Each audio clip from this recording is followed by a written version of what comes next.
Salam əziz abituriyentlər, Python seriyamıza davam edirik. İstinad etdiyim mənbə, deməli, Kərim Tahiroğlu.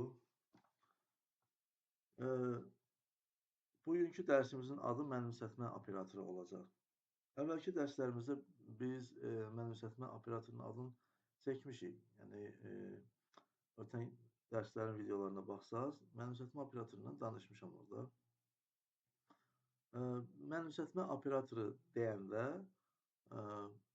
biz riyaziyyatdan tanıdığımız bərabərlik simvolunu başa düşməliyik. Yəni, riyaziyyatda bu müqayisə operatoru kimi çıxış edir. Burada isə mənimsətmə hələ ki, indiki halda mənimsətmə operatoru kimi çıxış edir Python dilində.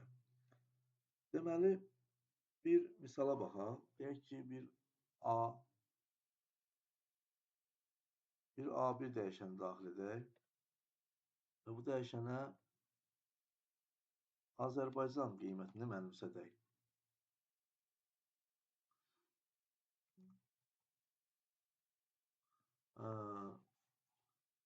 A1 bərabərdir Azərbaycan yazdım. Yəni, A1 dəyişəninə Azərbaycan qiymətini mənimsədirəm. A2 dəyişəni daxil edirəm və bu dəfə ona Bakı qiymətini mənimsədirəm. B1 dəyişəni daxil edirəm. Bu dəfə bu dəyişənə 86,6 qiymətini mənimsədirəm. B2 dəyişəni daxil edirəm. Bu dəfə bu dəyişənə 10 milyon qiymətini daxil edirəm. Bundan sonra print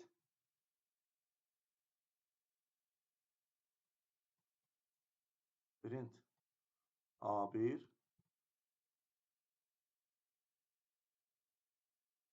ekrana Azərbaycan yazısını çıxardır. Print A2 ekrana təbii ki, Bakı yazısını çıxaracaq. Print B1 ekrana 86,6'nı çıxarır. Print B2 ekrana 10 milyonu çıxarır. Diqqət etdinizsə, biz burada 4 dəyişəndən istifadə etdik. Dəyişənlərin ilk ikisi, yəni A1 və A2 dəyişənləri sətir tipində olduğuna görə mən onları dırnaq işarəsi daxilində yazdım. B1 və B2 dəyişənlərinin qiymətləri isə ədəd tipindədir. Onları dırnaq işarəsi daxilində yazmaq ehtiyac yoxdur. Amma B1 dəyişəninin qiyməti ilə B2 dəyişəninin qiyməti arasında nə kimi fərq var? B2 dəyişəni diqqət edəsəz tam ədəddir və buna Python dilində integer tip deyilir.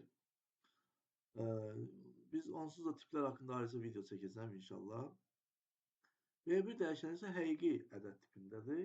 Buna float tipi deyilir.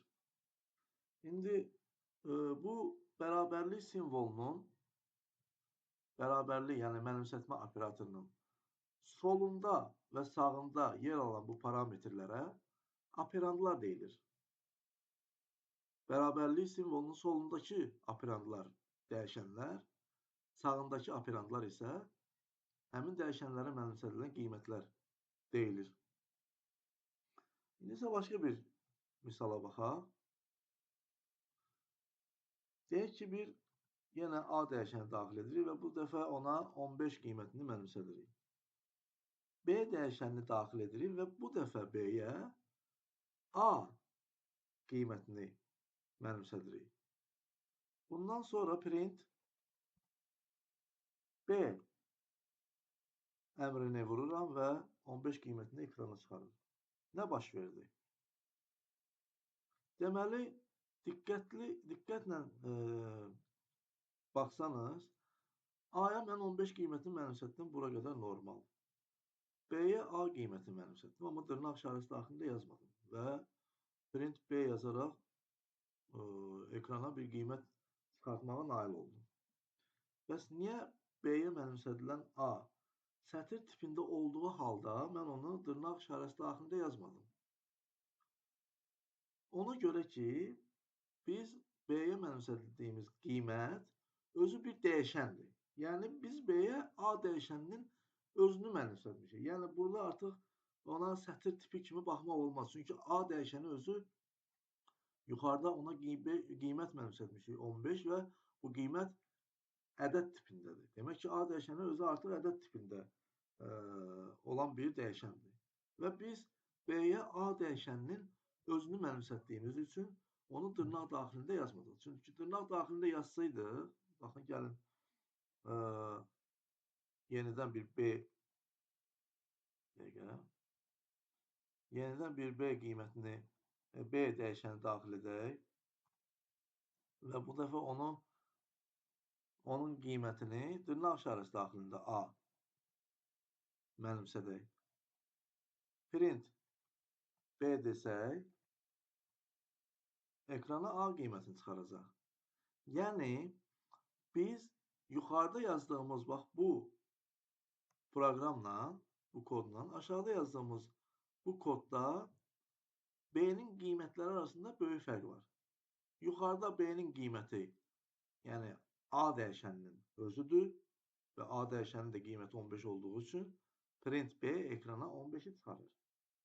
Aşağıda isə A dəyişəni deyil. Aşağıda artıq sətir tipində olan bir A daxil etmişik B üçün. Ona görə ekrana print B komandası A qiymətini çıxarıb. Demək ki, burada nə nəticəyə gəlirik? Bir dəyişənə başqa bir dəyişənin özünü mənimsədə bilirik. Aydındır? Yəni, məsələ budur. Mənimsətmə operatorunun bu kimi özəllikləri var. Yəni, bir dəyişənə, məsələn, B dəyişəninə digər dəyişənin özünü, A dəyişənini mənimsətmək mümkündür. Bugünkü dərsimiz bu qədər. Növbəti video izahlarda görüşənədək. Sağ olun.